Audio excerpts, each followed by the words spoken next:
rythme biologique et capacité de travail de l'homme. Type de rythme biologique.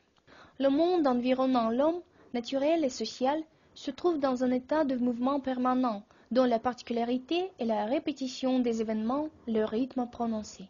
On dit que la nature n'aime pas le vide, mais aime bien le rythme et le caractère cyclique. En 1729, un astronome français de Meran a découvert que les feuilles des fèves montent dans la journée et baissent dans la nuit.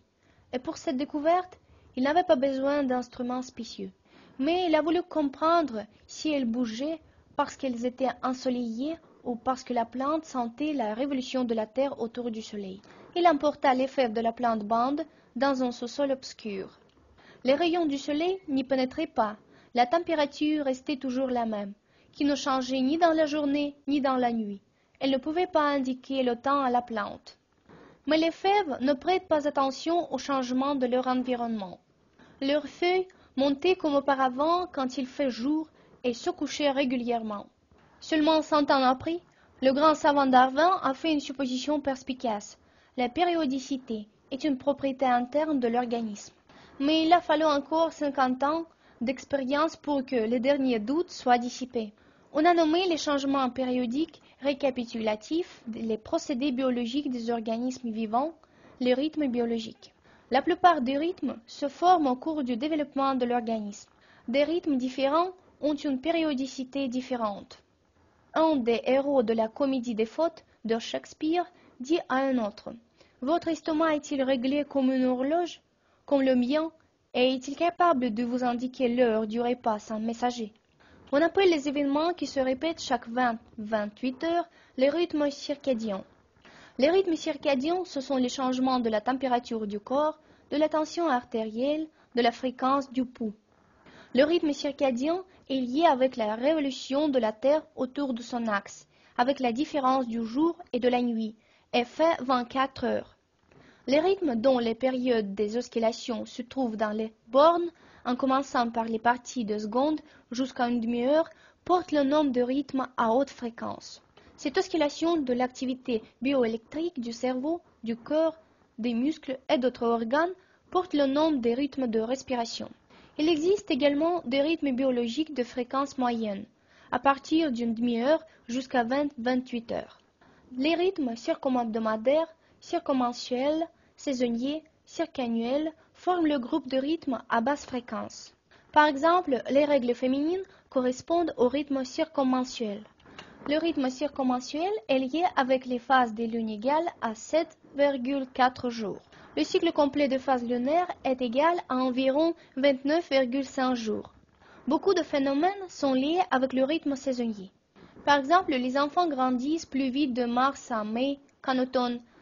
La natalité est maximale au mois de mars-mai, minimale au mois de novembre-février.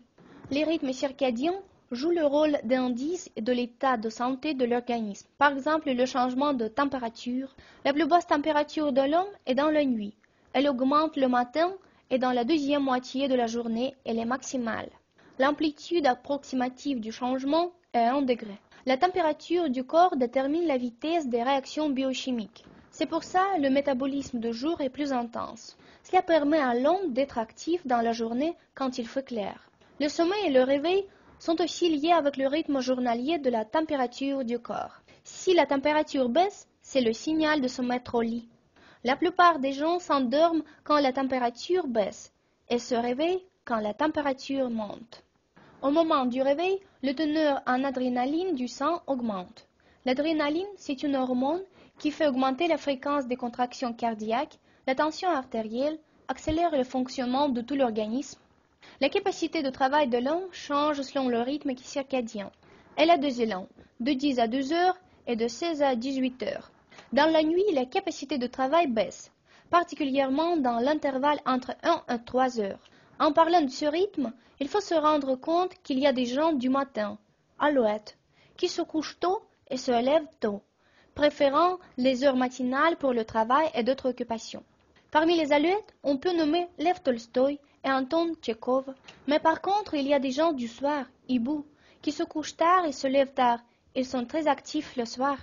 Parmi eux, on peut nommer Honoré de Balzac et Dimitri Mendeleïev. Il faut croire que chaque homme alouette puisse confirmer les paroles du poète Twardowski. Je t'aime l'heure matinale, je t'aime l'heure de mon réveil. Je me lève toujours à l'heure, chez moi ou ailleurs. Pour moi, cette heure, c'est le meilleur dans le jour. Toute la journée est complète, et la vie vient de commencer. À la fin de notre leçon, on peut conclure que beaucoup de procédés et phénomènes biologiques se reproduisent régulièrement.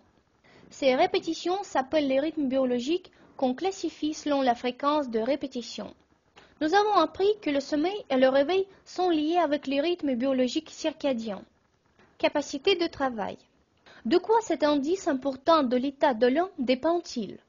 Avant tout, il est à noter que chaque homme, c'est un individu qui ne ressemble pas aux autres, qui a ses propres indices physiques et psychologiques, aussi bien que ses rythmes biologiques.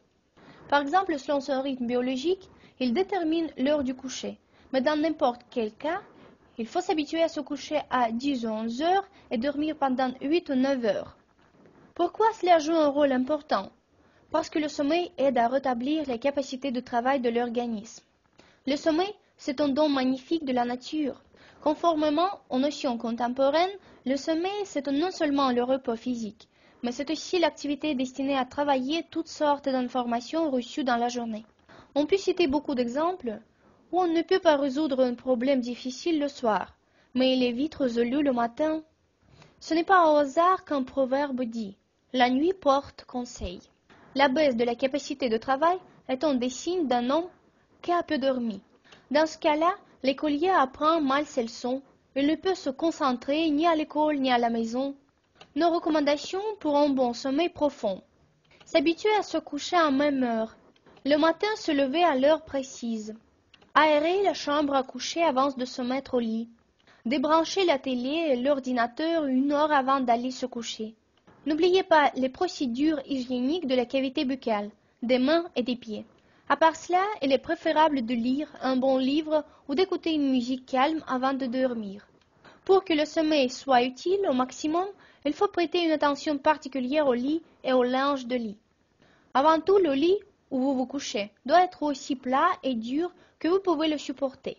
Dans ce cas-là, le poids du corps est régulièrement réparti sur la surface et les muscles se détendent au maximum.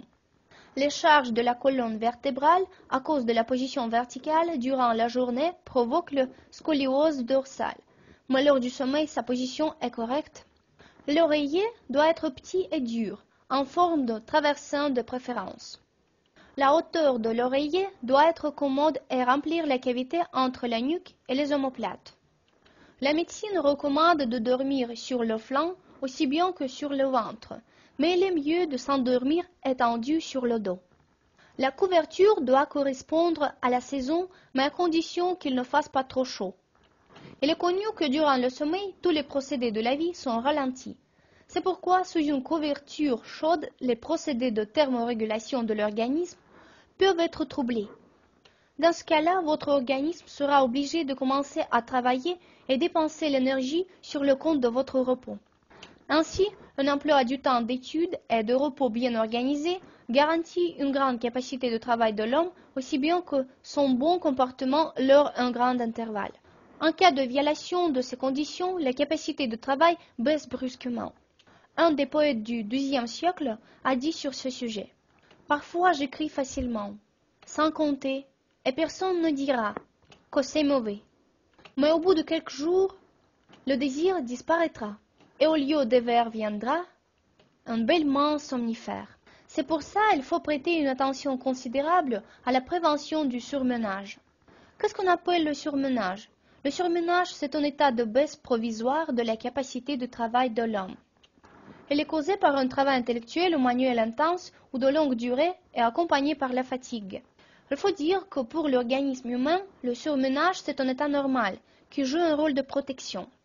Il signalise que de graves changements vont se produire dans l'organisme, ce qui peut mener à des troubles du fonctionnement de ses organes. Pour se défendre, l'organisme baisse l'intensité de l'activité intellectuelle ou physique de l'homme. Les symptômes du surmenage: baisse de l'intensité et du rythme des réactions, apparition de fautes, coordination des mouvements troublés.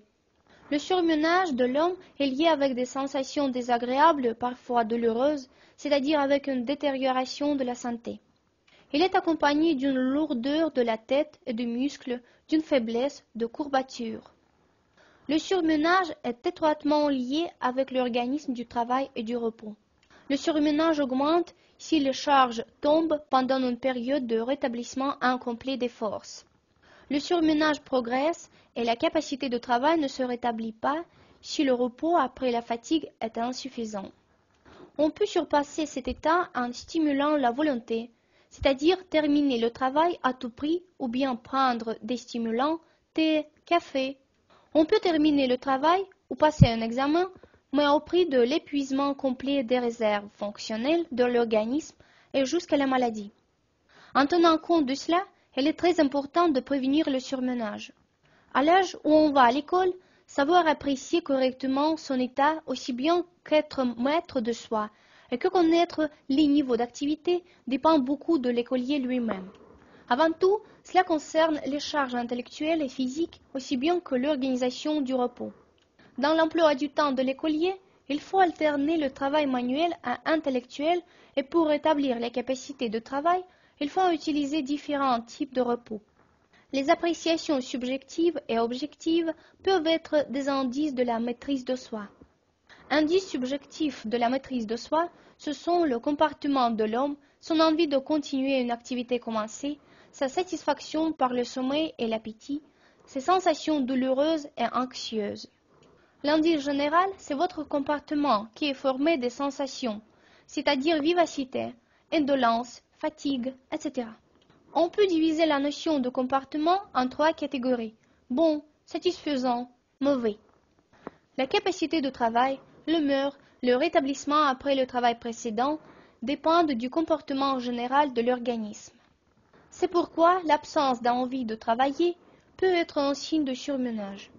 Il est à noter qu'un bon sommeil rétablit la capacité de travail, la vivacité et la bonne humeur. Si vous avez des insomnies, ou si au contraire vous souffrez d'une somnolence, ou bien si votre sommeil est troublé, on peut dire qu'il s'agit de surmenage. La fréquence des contractions cardiaques est aussi un des indices objectifs de la maîtrise de soi. Elle permet de contrôler l'influence des charges physiques. Si la fréquence des contractions cardiaques augmente par rapport à la norme, cela signale au surmenage. Pour prévenir le surmenage, chaque homme doit savoir que chaque charge, intellectuelle ou physique, doit être réelle et correspondre à ses capacités individuelles. Il s'expose à une surcharge intellectuelle ou physique. Dans ce cas-là, il y a 2 voies. Premièrement, diminuer la charge et le volume de travail. Deuxièmement, essayer d'augmenter ses possibilités à l'aide de l'entraînement. De cette façon, il existe beaucoup de facteurs qui déterminent le rythme de vitalité de l'homme et qui exercent une influence sur le rythme individuel de sa capacité de travail. 2. C'est un sommeil sain de longue durée. C'est pourquoi essayez de suivre nos conseils. Évitez le manque de sommeil, surtout systématique. Il est très important d'organiser son travail de façon à ce que le volume des charges soit proportionné.